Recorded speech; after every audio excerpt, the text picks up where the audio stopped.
दोस्तों, आज हम लोग करेंगे बात फाइनेंशियल फ्रीडम की। ये हमने नई सीरीज स्टार्ट की है जिसमें हम बात करेंगे फाइनेंशियल एजुकेशन की और फाइनेंशियल फ्रीडम की। क्योंकि आजकल जो फॉर्मल एजुकेशन है वो आप लोग यूनिवर्सिटीज़, कॉलेजेस और स्कूल से जाके हासिल कर सकते हैं। वहाँ पे वो आपको फॉर्मल एजुकेशन मिल जाएगी, लेकिन जो फाइनेंशियल एजुकेशन है, जो फाइनेंशियल फ्रीडम है, वो आपको खुद से स्ट्रगल करनी पड़ती है, खुद से सीखनी पड़ती है। तो इसलिए मैं कोशिश करूँगा कि इसके ऊपर मज़ीद से मज़ीद इंफॉर्मेशन आपको प्रोवाइड की जाए जो कि एक्सपीरियंसेस के बेस पे हो। जैसे कि आज का दौर बहुत ही डिफ़िकल्ट जा रहा है। बहुत से लोग हैं जो कमाई करना चाह रहे हैं और अर्निंग करना चाह रहे हैं ताकि वो फाइनेंशियल फ्री हो सके। और फाइनेंशियल फ्रीडम होता क्या है? फाइनेंशियल फ्रीडम एक सादा अल्फाज में अगर मैं बताऊं तो जैसे आप लोगों के पास इतनी फाइनेंस हो, इतने ज़्यादा रुपए पैसे आपके पास हों कि आप वो जो करना चाहते हैं वो आसानी से कर सकें।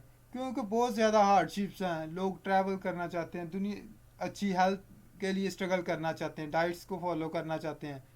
और डाइट्स का मीनिंग यहाँ पे ये नहीं कि कम खाना या ना खाना, डाइट्स का मतलब प्रॉपर खाना खाना, कि मतलब प्रॉपर फैट होना, प्रॉपर तरीके से जितनी कैलोरीज एक बॉडी को चाहिए एक दिन में उतनी खाना। तो इन सब की जो बेसिक नीड्स हैं सर्वाइवल के लिए, उन सब की आपको टेंशन ना हो, तो उसको क्या कहेंगे? Financial freedom. और फाइनेंशियल फ्रीडम आज के दौर में हर इंसान के लिए बहुत ज़्यादा ज़रूरी है और ये बहुत बड़ा चैलेंज भी बन के आ रहा है इस दौरानिए में।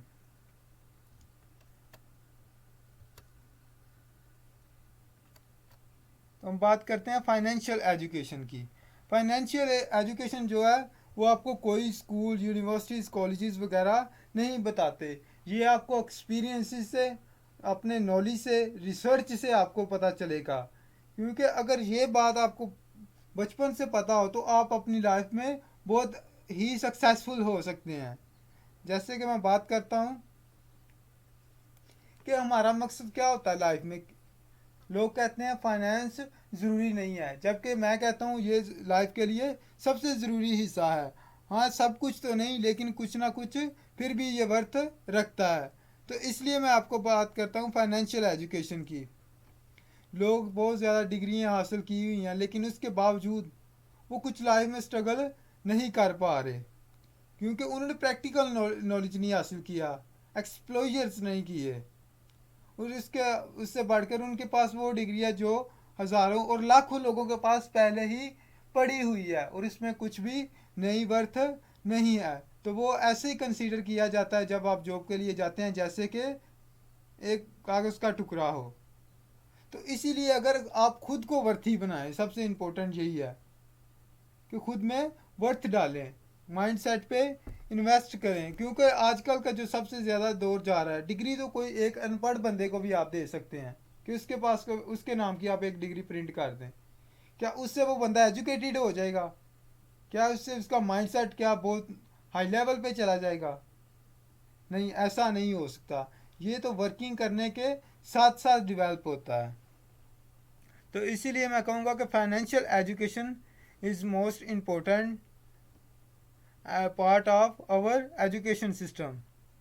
एंड इसी तरह रॉबर्ट कियोसाकी, द मशहूर जो फेमस राइटर हैं बुक के रिच डैड और पुअर डैड के, वो कहते हैं कि फाइनेंशियल एजुकेशन क्या है, जो कि हमें बचपन से पता होना चाहिए, हमारे एजुकेशन सिस्टम का एक पार्ट होना चाहिए फाइनेंशियल एजुकेशन को। फाइनेंशियल एजुकेशन ना होने की वजह से हम क्या कर रहे हैं? बैड एक्सपीरियंसेस कर रहे हैं, रैट रेस में लगे हुए हैं, 8 से 5 की जॉब में, 8 से 4 की जॉब। तो इसी तरह हम क्या करते हैं? काम करते जा रहे हैं नस्ल दर नस्ल, और ऐसी ज़िंदगी गुजरती जा रही है। लोगों को फाइनेंशियल एजुकेशन नहीं है, वो अपनी लाइबिलिटीज़ बढ़ाते जा रहे हैं, एक्सपेंसेस को इंक्रीज करते जा रहे हैं। और सबसे पहले जो बात है, जिसका सबसे इम्पोर्टेंट रोल है फाइनेंशियल एजुकेशन में और लाइफ में, वो है mind set. Develop your mind set.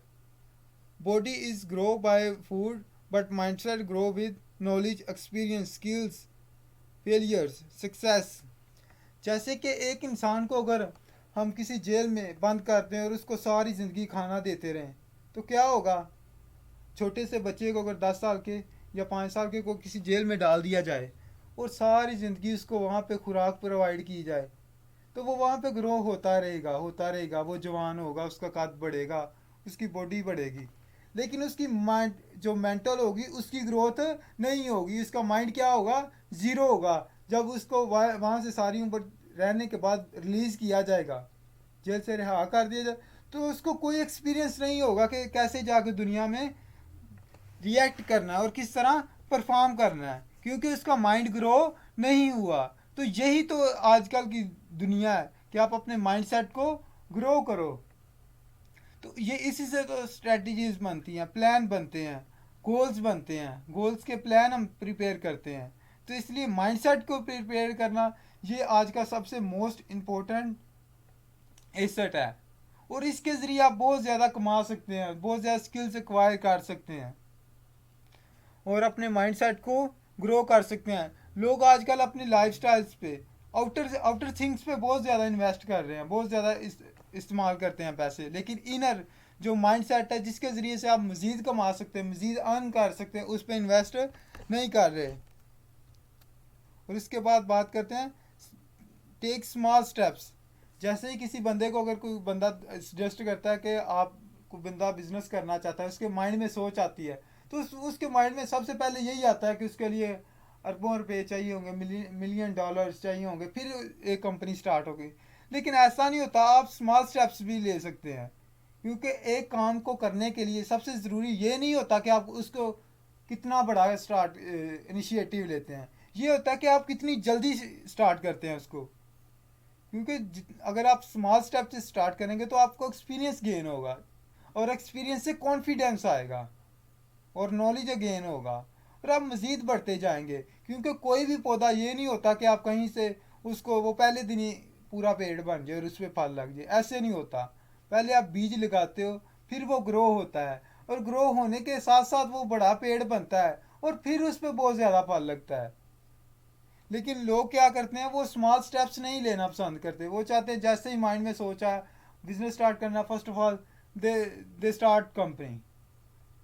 लेकिन रियलिटी ऐसा नहीं होता, इसीलिए दुनिया के 99% लोग अनसक्सेसफुल होते हैं, क्योंकि उनको पता ही नहीं होता कि लाइफ में क्या करना चाहिए।